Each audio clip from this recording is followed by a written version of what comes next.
Kau jangan beli speaker ni dulu sebelum kau tengok video aku sampai habis. So aku ada satu speaker daripada Numo, nama dia G200. So bentuk speaker dia macam ni.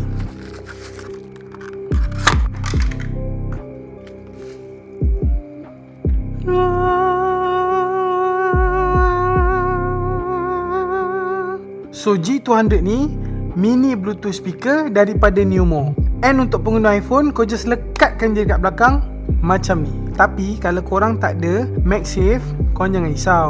Dia ada bagi satu dekat dalam kotak ni. So kau boleh tampalkan dekat phone korang ataupun kau tampalkan dekat casing korang.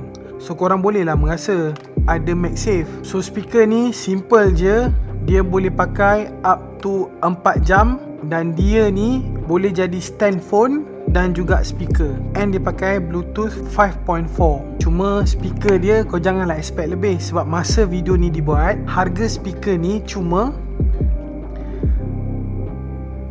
RM12 je bang. So untuk kau pakai dengar lagu sorang-sorang dalam bilik, boleh lah. Janganlah kau expect speaker ni macam speaker desktop PC korang. So dengan harga macam ni, bunyi dia